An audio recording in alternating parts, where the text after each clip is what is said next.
Il n'a pas l'air comme ça. De quoi? D'un malade.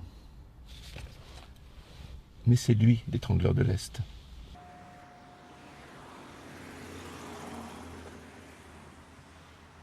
Est-ce que Dylan est là? Il n'est pas là. Il rentre quand? Je sais pas. Aucune nouvelle de ma femme? Non, monsieur.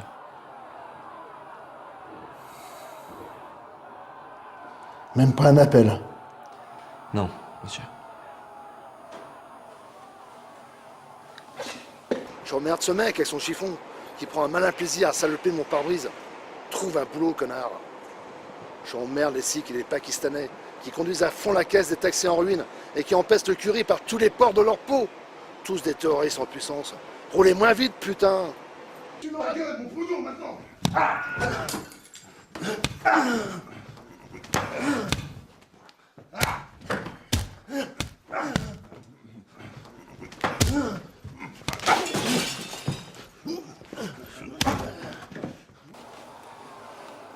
Monsieur, ils céderont pas.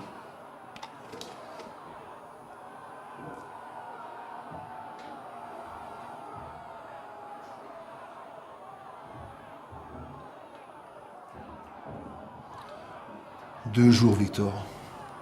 2 jours que mes propres employés me tiennent en otage. Me menacent.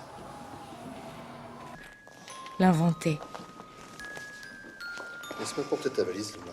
Mais l'âge est encore si prude, attiré par les déviances qui nous donnent sur le fait un surplus d'identité. Comme un échappatoire qui finit toujours par nous échapper. J'emmerde les brokers de Wall Street, autoproclamés maîtres de l'univers. Tous ces Michael Douglas, alias Gordon Gekko à la mort moelleux, qui inventent chaque jour de nouveaux moyens d'exploiter la pauvreté et mieux piller la planète. Tous ces enculés de Chiron méritent d'aller en tôle jusqu'à la fin de leur jour et d'y crever. Et Bush et Cheney, ils n'étaient pas au courant peut-être? Vous nous prenez vraiment pour des cons?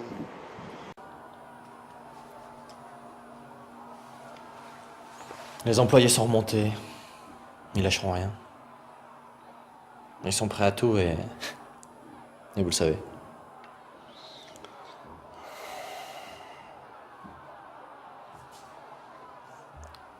Victor, vous êtes avec moi depuis plus de 10 ans. Je peux vous faire confiance, n'est-ce pas? Bien sûr, monsieur.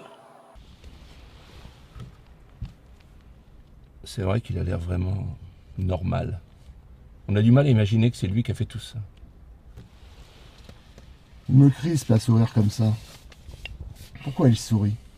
Ceci étant, je peux vous poser une question? Les 2 jours. Pourquoi avoir décidé de délocaliser l'entreprise? Cette entreprise est avant tout familiale. J'ai consacré toute ma vie afin de la faire perdurer.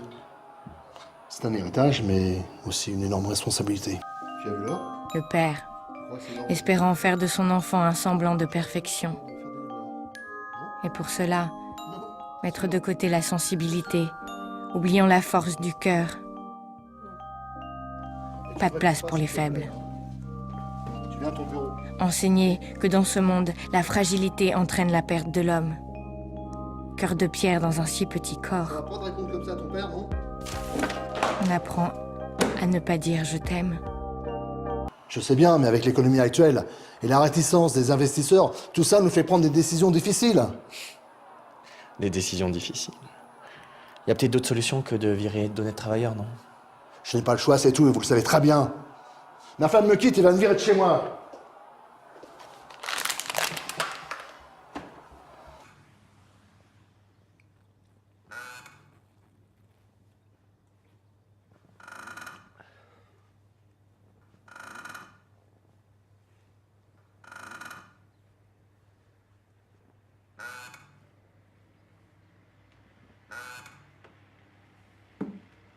Cette confiance, cette amitié. Tu étais mon seul allié dans l'entreprise, et au final, tu t'es débrouillé pour retourner tout le monde contre moi. Un patron qui peut pas sauver ses employés, qui délocalise et qui en plus utilise son entreprise pour se payer ses bagnoles et un yacht, je le considère pas comme un patron. Qu'est-ce que tu en sais, toi? Ce que d'être un patron, petit con. Je peux aller me laver les mains? C'est par là.